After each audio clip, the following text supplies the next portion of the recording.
Hi hello ಎಲ್ಲರಿಗೂ ನಮಸ್ಕಾರ. ನಾನು ನಿಮ್ಮ ರಮೇಶ್. ಭಾರತದ ಬಡವರ ಐಷಾರಾಮಿ ಕಾರ್ಸ್ ಕಂಪನಿಯಾದ ಟಾಟಾ ಕಂಪನಿಯವರು ಒಂದು ಹೊಸ ಕಾರ್ನ ಲಾಂಚ್ ಮಾಡ್ತಿದ್ದಾರೆ. ಸೊ ಆ ಕಾರ್ ಡೀಟೇಲ್ಸ್ನ ತಿಳ್ಕೊಳ್ಳೋಣ.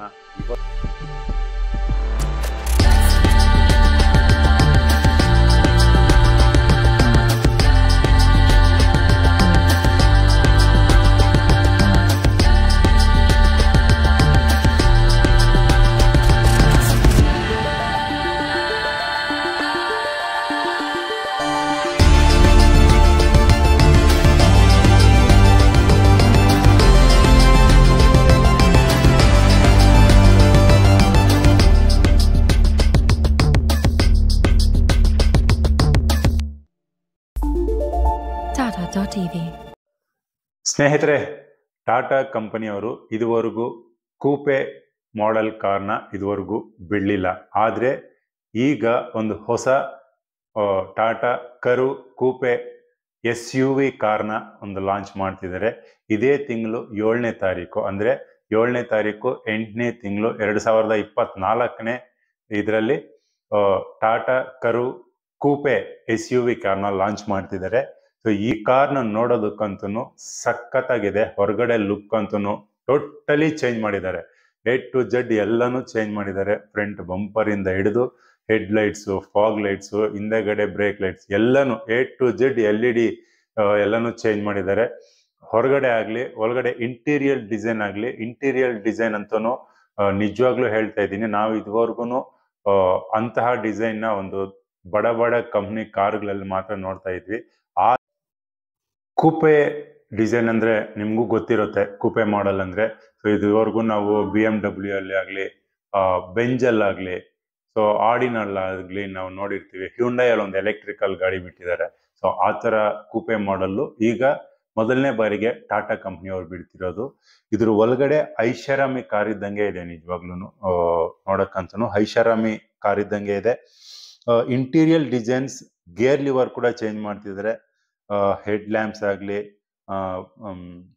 ಪ್ರೇ ಬಂಪರ್ಸ್ ಆಗಲಿ, ಡಿಸೈನ್ಸ್ ಎಲ್ಲಾನು ಚೇಂಜ್ ಆಗಿದೆ. ಎಲ್ಲ LED ಲೈಟಿಂಗ್ ಸಿಸ್ಟಮ್ಸ್ ಎಲ್ಲಾನು ಚೇಂಜ್ ಆಗಿದೆ. ಇದು ಬಂದ್ಬಿಟ್ಟು ಒಳಗಡೆ ಈ ಸತಿ ಏನೋ LED ಸಿಸ್ಟಮ್ ಎಲ್ಲದರಲ್ಲೂ ಚಿಕ್ಕದಾಗಿ ಬರ್ತಾ ಇತ್ತು. ಆದರೆ ಇದರಲ್ಲಿ ಮಾತ್ರ 12.3 ಇಂಚ್ LED ಡಿಸ್ಪ್ಲೇ ನಿಮಗೆ ಕೊಡ್ತಾ ಇದ್ದಾರೆ. ಅದ್ರ ಜೊತೆಗೆ ಏನು 360 ಡಿಗ್ರಿ ಕ್ಯಾಮ್ರಾ ಕೂಡ ಇದರಲ್ಲಿ ಅಳವಡಿಸಲಾಗಿದೆ. ಇದು 6 ಸ್ಪೀಡ್ ಗೇರ್ ಬಾಕ್ಸ್ ಆಗಿರುತ್ತೆ. ಇದು 5 ಸೀಟರಲ್ಲಿ 5 ವೇರಿಯಂಟ್ ಅಲ್ಲಿ ಸಿಗುತ್ತೆ. ನಮಗೆ 5 ವೇರಿಯಂಟ್ಸ್ ಅಲ್ಲಿ ಈ ಕಾರ್ ನಮಗೆ ಸಿಗುತ್ತೆ. ಮೊದಲನೇ ವೇರಿಯಂಟ್ ಅಂದ್ರೆ ಕರು ಸ್ಮಾರ್ಟ್ ಪ್ಲಸ್ ಅಂತ, ಮತ್ತೆ ಪ್ಯೂರ್ ಕ್ರಿಯೇಟಿವ್ ಪ್ಲಸ್ ಅಂತ, ಮತ್ತೆ ಇನ್ನೊಂದು ಒಟ್ಟು 5 ಮಾಡೆಲ್ಸ್ ಅಲ್ಲಿ ನಮಗೆ ಈ ಕಾರ್ ಸಿಗ್ತಾ ಇದೆ. ಮೊದಲಿಗೆ ಎಲೆಕ್ಟ್ರಿಕ್ ಕಾರ್ ಬರಲಿದೆಯಂತೆ. ಎಲೆಕ್ಟ್ರಿಕ್ ಕಾರು ಮತ್ತೆ ಡೀಸೆಲ್ಲು, ಪೆಟ್ರೋಲು, CNG 4 ವೇರಿಯಂಟ್ಸ್ ಅಲ್ಲೂ ಬರ್ತಾ ಇದೆ. ಆದರೆ ಮೊದಲಿಗೆ ಎಲೆಕ್ಟ್ರಿಕ್ ಕಾರ್ ಬರ್ತಾ ಇದೆ. ಎಲೆಕ್ಟ್ರಿಕ್ ಕಾರಲ್ಲಿ ಒಂದು ಫುಲ್ ಚಾರ್ಜ್ಗೆ 500 ರಿಂದ 550 ಕಿಲೋಮೀಟರ್ ಕೊಡುತ್ತೆ ಅಂತ ಒಂದು ಅವರು ಹೇಳ್ತಾ ಇದ್ದಾರೆ. ಅದೇ ಡೀಸೆಲ್ ಆಗಲಿ ಪೆಟ್ರೋಲ್ ಆಗಲಿ, ಡೀಸೆಲ್ ವೇರಿಯಂಟ್ ಅಲ್ಲಿ 15 ರಿಂದ 18ವರೆಗೂ ಎಕ್ಸ್ಪೆಕ್ಟ್ ಮಾಡ್ಬೋದು. ಸೊ ಪೆಟ್ರೋಲ್ ಕೂಡ ಅಷ್ಟೇನೆ, ಒಂದು 15 ರಿಂದ 18, 20ವರೆಗೆ ಎಕ್ಸ್ಪೆಕ್ಟ್ ಮಾಡ್ಬೋದು. ಆದರೆ CNG ಬರ್ತಾ ಇದೆ. CNG ಅಲ್ಲಿ ನಾವು 25 ರಿಂದ 27 ಕಿಲೋಮೀಟರ್ ಕೊಡುತ್ತೆ ಅಂತ. ದಿನ ನಾವು ಬೆಂಗಳೂರಲ್ಲಿ ಟ್ರಾಫಿಕ್ ಅಲ್ಲಿ ಓಡಾಡ್ತಾ ಇರ್ತೀವಿ.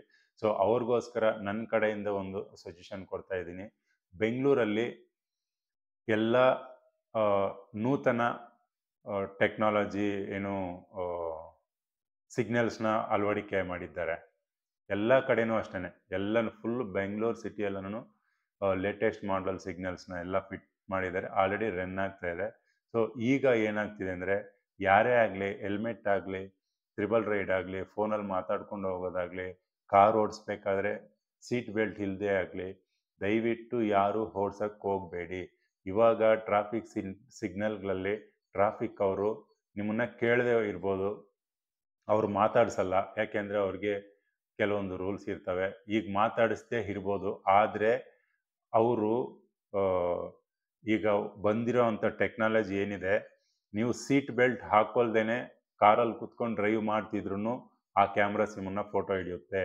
ನಿಮ್ಮ ಕಾರ್ ಮೇಲೆ ಫೈನ್ ಬಿದ್ದಿರುತ್ತೆ. ನೀವು ಹೆಲ್ಮೆಟ್ ಆಗದೆ ಇದ್ರು ಪೊಲೀಸ್ ಅವರಲ್ಲಿ ನಿಮ್ಗೆ ಕೇಳದೆ ಇದ್ರೂ ಆಟೋಮೆಟಿಕ್ಕು ಏನೋ ಅದು ಫೋಟೋ ತೆಗೆದು ಪೊಲೀಸ್ ಅವ್ರಿಗೆ ಕಳಿಸುತ್ತೆ. ಆಟೋಮೆಟಿಕ್ ಫೈನ್ ಆಗುತ್ತೆ. ಅದು ತಪ್ಪಿಸ್ಕೊಂಡು ಹೋದ್ವಿ, ನಾವು ಇನ್ನೇನು ಕಟ್ಟೋದಿಲ್ಲ ಅಂತ ಮಾತ್ರ ಯೋಚನೆ ಮಾಡಬೇಡಿ.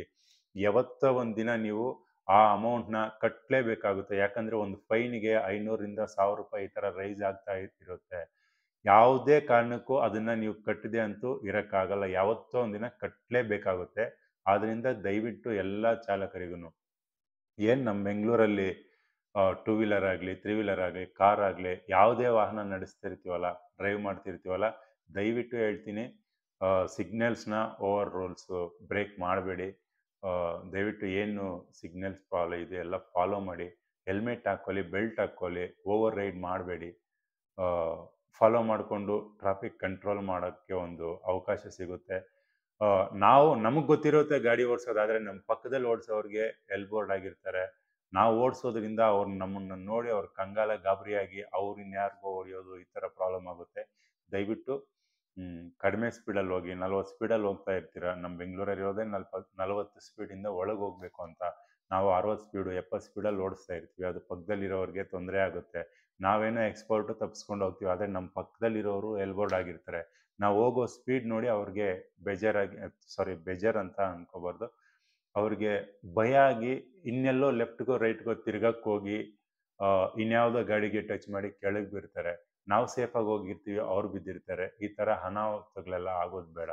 ದಯವಿಟ್ಟು ಸೇಫಾಗಿ ಹೋಗಿ, ಹೆಲ್ಮೆಟ್ ಹಾಕ್ಕೊಳ್ಳಿ. ಇದು ನನ್ನ ಕಡೆಯಿಂದ ಒಂದು ಸಜೆಷನ್.